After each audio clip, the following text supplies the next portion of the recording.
Hello guys, welcome to day 8 here on the advent of cyber on TryHackMe, and today is shellcodes of the world unite.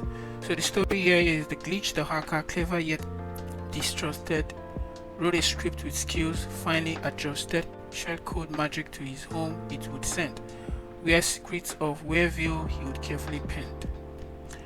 Alright, the glitch, a skilled but mistrusted hacker, was preparing for a tech conference. He was eager to share his shellcode script that remotely accessed his home system. As he walked, he noticed male malware henchmen lurking nearby. They are wasting their time. I don't have anything they would want, glitch chuckled. Now, he didn't realize that hidden in his home system was something they desperately sought. A research paper he wrote on Wareville's defenses. A treasure male malware was eager to obtain. Now the learning objective is for us to grasp the fundamentals of writing shellcode, generate shellcode for reverse shells, and then execute shellcode within PowerShell. Now we're going to be starting our machine here, and let me see.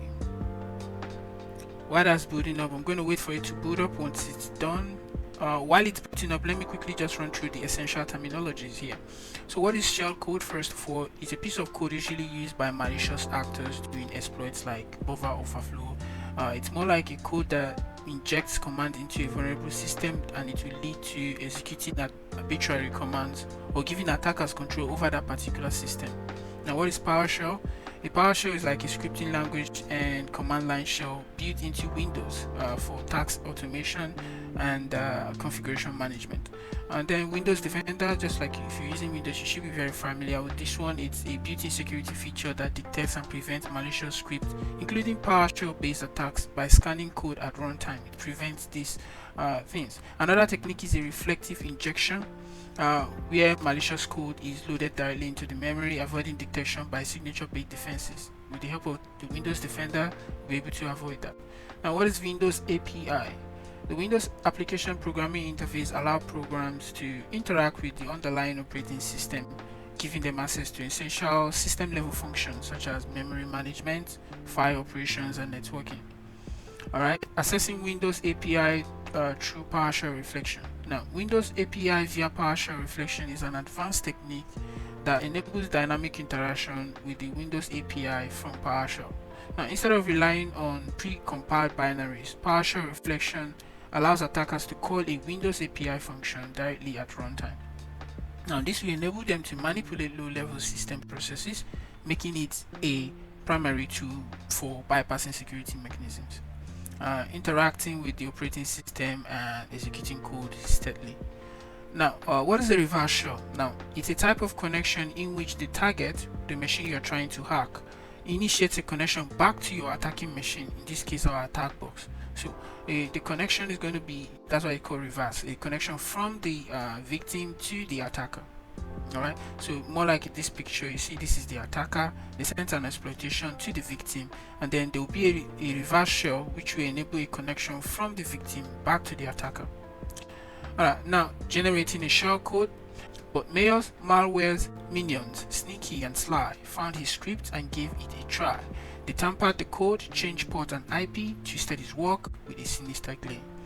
So basically what the challenge is all about is how the malware accessed the code, the shell code of the glitch, and then they changed his IP address and ports and was able to get a connection from his home system.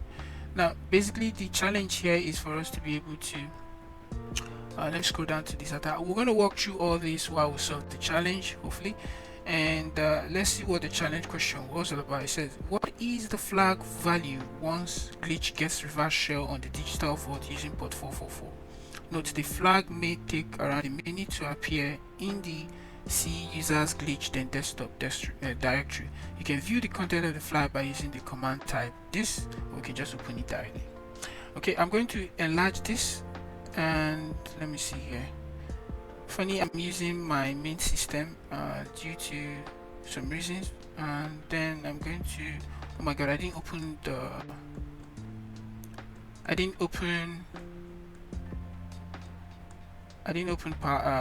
attack box. I have to start that again. Okay, while I'm starting that, I'll just walk through the code. So once we start, we just get into action. Alright, the first thing we want to do is actually to create a shellcode, and to do that we're going to use an MSF Venom tool on our attack bus, or it's on Linux. So what this code does is, generally when you run this code, it will just create a shellcode for you. Now the first line, which is -p Windows x64 shell underscore reverse underscore TCP, the -p flag tells MSF Venom that what type of payload to create, which is like the P. So it's creating a Windows payload, okay? Specifies that we want a reverse shell for Windows machine. Now lhost in this particular code as well is going to the IP address of the attack machine. It tells the reverse shell where to connect back to, okay? Now lport will be the port number on the machine that we'll be listening to in order to get that reverse shell connection. And -f PowerShell, this specifies the format for the output. In this case, we want the payload to be in PowerShell format, so it can be executed as a script on the Windows machine. Okay.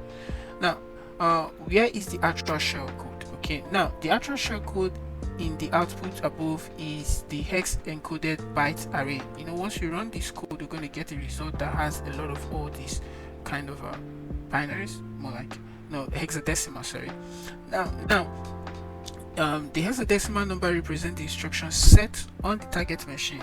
Computers understand binaries in ones and zeros, but hex numbers are just a more human readable version. So instead of seeing long strings of ones and zeros, you see something like the OXFC, OXEF8, and so on. Now, we can execute this shellcode by loading it into memory and then creating a thread for its execution. In this case, we will use PowerShell to call a few Windows API via C#. Now this is how the code looks like. It has one option called VRT alloc, and then we have a wait for, and then we also have a CRT thread. Now don't get overwhelmed, let's explain that code right now. The script starts by defining a few C# classes. These classes are what we call the DLL import. Okay, now the virtual alloc, this function allocates memory in the process address space. It is commonly used in scenarios like this to prepare memory for storing and executing shell log. Now the next is to create, that's the one we just did, is the virtual allocation.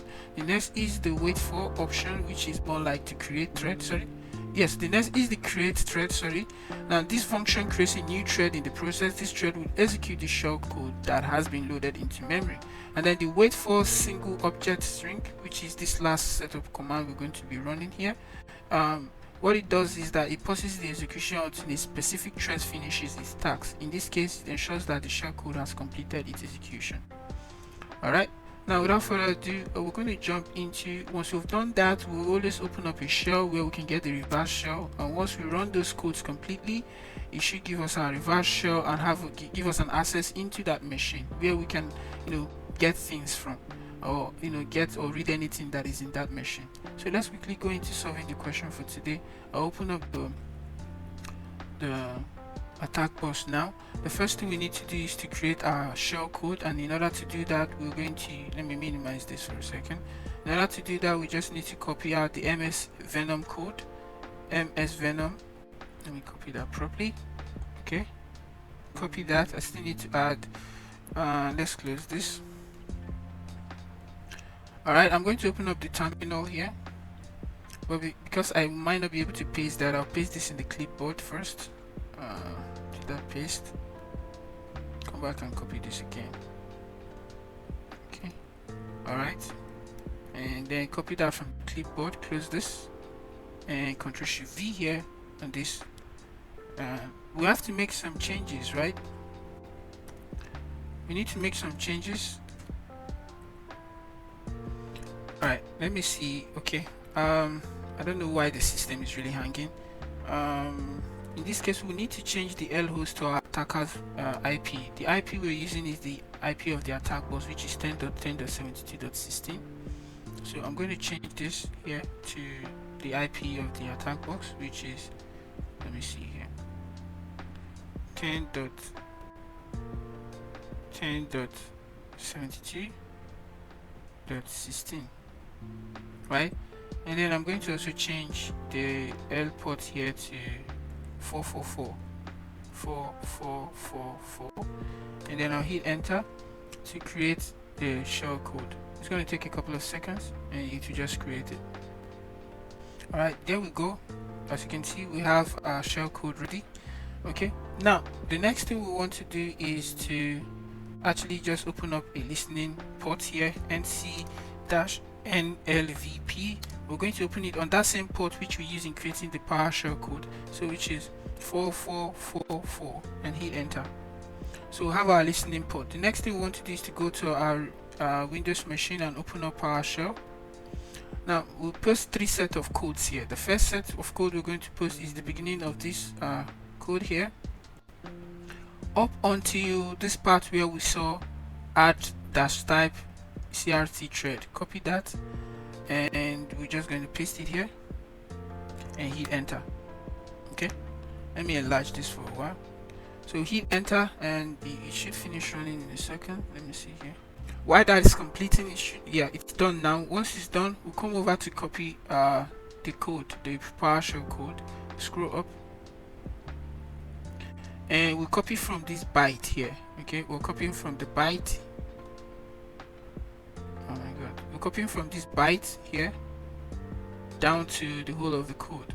Okay, down to 0xd5 here. Copy. We'll come back to this machine here, Ctrl V. Right now we hit enter. It's going to complete that running. Once this is done running, we'll now paste the last set of the code, which is, this is what exactly we replaced in the code, the bytes buf shellcode placeholder. This is where we pasted the shellcode. So the next is just to complete the rest of the code, which is here.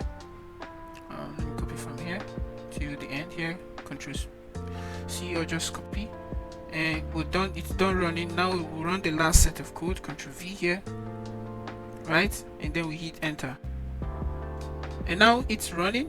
What we should expect going forward now is to get a reverse shell here on the listening port and over here. So let's wait and see if we get that reverse shell, and then we can go from there. Voila. And as you can see, we've got the connection. We've got a reverse connection back to glitch machine. So if we ls here on this system, I think it's a Windows machine, so ls might not work, so that might be to use dir. Hit enter. Okay, so we can see we are inside the machine. While we remember the question said it might take a couple of seconds for it to let's see here. The flag may take around a minute to appear in the desktop directory. You can view the content of the flag by using this. So let's just copy this and use that to get our flag. Well, let's wait to see when the flag appears though. While we've copied that and we're waiting for it to appear, let's see. Let me paste this code here first to be able to use that.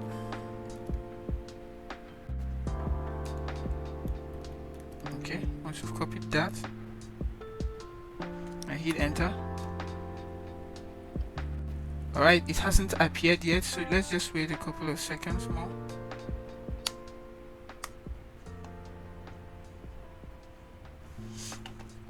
As you can see, I've waited for a couple of seconds now. I don't know, today I've been having serious network issues.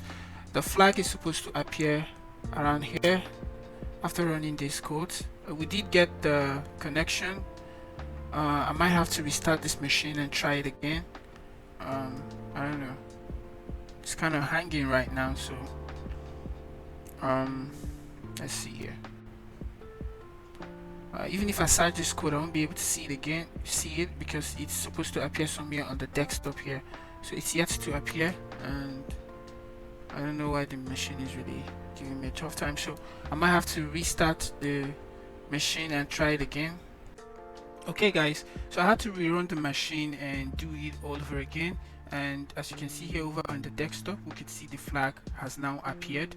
I think maybe the mistake I did is this last code, you might want to run it one by one.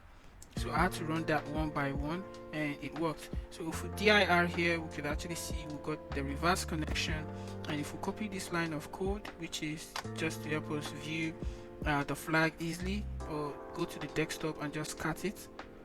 Okay, you either come over here and view it, but in the normal scenario, you're accessing it from your attacker machine, which is the attack box. So you can come over here paste that code right there and Ctrl Shift V here. If you hit enter, okay, we'll get our flag. So we just copy the flag, alright, and